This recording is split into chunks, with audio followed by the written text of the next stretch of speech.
Изминатите години сме сведоци на градежна офанзива не само во Скопје, туку и во другите градови на државата. Сепак, она што е дискутабилно и за стручната јавност и за граѓаните е квалитетот на градбите. Каде и да почнете да градите во Скопје, на неколку метри под површината на земјата, вие ќе наидете на подземна вода. Така што водата е присутна, таа ја имаме, така што не можеме да избегаме од нејзе.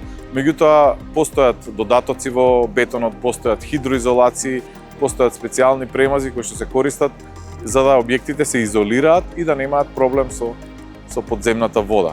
Во однос на поплавувањето, она што кажавте, пак ќе кажам, тоа е се во деталите на кровот и на кровната површина. Нас ни се случија и на ново изведени објекти, трговски центри ни се поплавија, ако се сеќавате.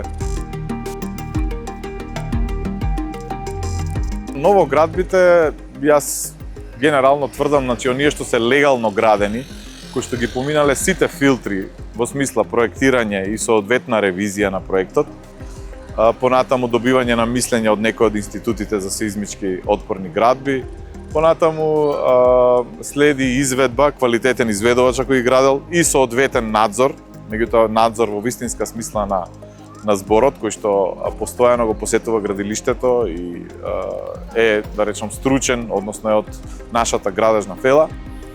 Тврдам дека тие градби кои што го поминале тој пат, дека се квалитетно изведени и дека граѓаните не треба да се грижат за нивната сигурност. За градежната фела најголем проблем се дивоградбите и доградбите кои што спаѓаат во најризичната категорија на градби кога се работи за природни појави како земјотреси и поплави. Во однос на доградбите и надградбите, јас лично сум против тој концепт и навистина сметам дека тоа можеби на ниво на општина требало да се забрани, да се прават такви интервенции. Зошто? Бидејќи генерално пресметковно или статички, ние и сеизмички велиме кога ќе направите пресметка, таа може и да задоволи. Значи, вие може да ги задоволите сите параметри, тоа да биде стабилно и сигурно. Но самиот концепт на доградбите и надградбите е, да речам, погрешен. Ме разбирате, вие додавате некој мал тесен објект, го лепите до некој голем широк објект. И сега тие не се однесуваат исто при земјотрес. Значи, едниот е многу пофлексибилен, другиот е многу помалку флексибилен. Значи, не дај Боже, може да се судрат, да доживеат различни, да речам, деформации. И според мене тие се најслабите места каде што, нели, доколку ни се случи некој посилен земјотрес, претпоставувам дека таму ќе бидат најголемите оштетувања.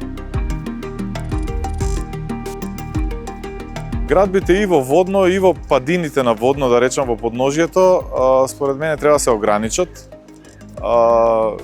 Зошто? Едно е заради нечистиот воздух кој што го имаме во Скопје, особено во овој период, нели, го почувствувавме минативе неколку денови, веќе почнува.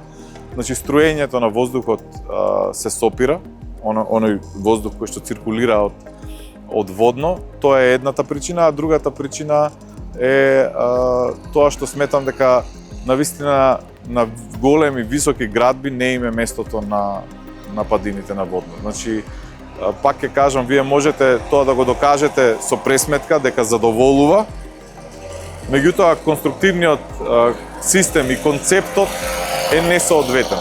Таа со својата тежина натежнува на падините и вие при некоја видовме сега и во Валенсија што се случи со поплавите, значи вие практично го блокирате тој природен тек и на струењето на воздухот и не дај Боже на некои поплави ако ни се случат.